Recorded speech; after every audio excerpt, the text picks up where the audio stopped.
Thank you very much. I mean, otherwise known, I'm the techie, I guess. I wasn't lucky enough to know Naomi Sargant, although our worlds kind of probably strangely collided without us knowing. I've worked in online education for 23 years, and I'm unashamedly evangelical about the power of technology. A few months ago, a Lib Dem MP insulted me by calling me an anorak.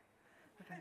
I thought this was dreadful because I'm not an anorak, because I'm not evangelical about technology for technology's sake.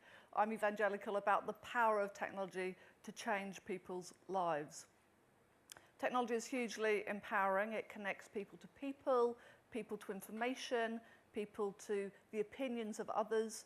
It's also a very powerful platform where people can create and people can share what they've created.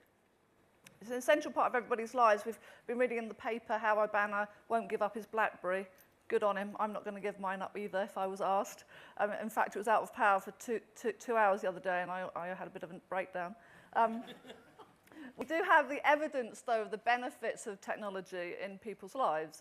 There's still a 3 to 10% wage premium if you know how to use computers and the internet, which is staggering in 2008. You would have thought you would be linking the people with the skills to the people with the jobs, but there is still a wage premium. We also know that technology through learning is hugely empowering, and it builds confidence. And even for the households on the lowest income, they will save about £23 a month by being on the internet. Technology has a role in lifelong learning. We did some research recently with people who use our network, so the people who are most socially excluded. And they said that technology was a good reason to start learning. It was a way of getting support from tutors, but just as importantly, from other people. It was a way to help them to pull different episodes of learning together, and is a very enabling way to help learners to self-manage. As David said, we do have a dreadful problem with the digital divide. We have 1 in 3 adults in this country, 1 in 3. Imagine what 1 in 3 people in this room, a third of this room, would look like. That's the number of people every day when you're on the bus or on the underground or in rooms like this who aren't on the internet. And we have a new technological underclass because 75%, 3 out of 4 people who are socially excluded, are also not online.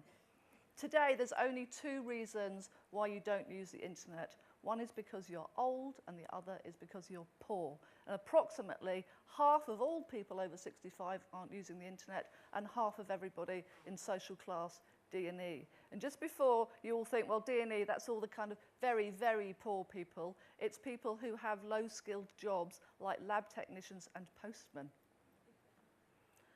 We need action. And we need leadership. I think quite often in environments I'm in, people say the government should do this or the government should do that. I think there's a real role here for leadership from government, but also for the private and the third sector to bring their force to the party. Technology can be a power for good. I appreciate what David said about risks, but also I think we mustn't overplay those in the same way we don't about crossing the road and driving a motor car. And I'm very interested at the people on the bottom of the pile who have had the least opportunity. But I don't want them just to catch up. I want them to leapfrog. And I think technology will give them a platform to do that leapfrog. A question I ask myself is there somewhere out there someone in their 30s or 40s who's unemployed, who might be the next Bill Gates or the next inventor of something like Google?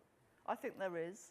I think we can find those people, we can inspire them, and we can support them to develop the skills that we need. We just need to work together in partnership to use our scarce resource in the right way and to think bigger and bolder.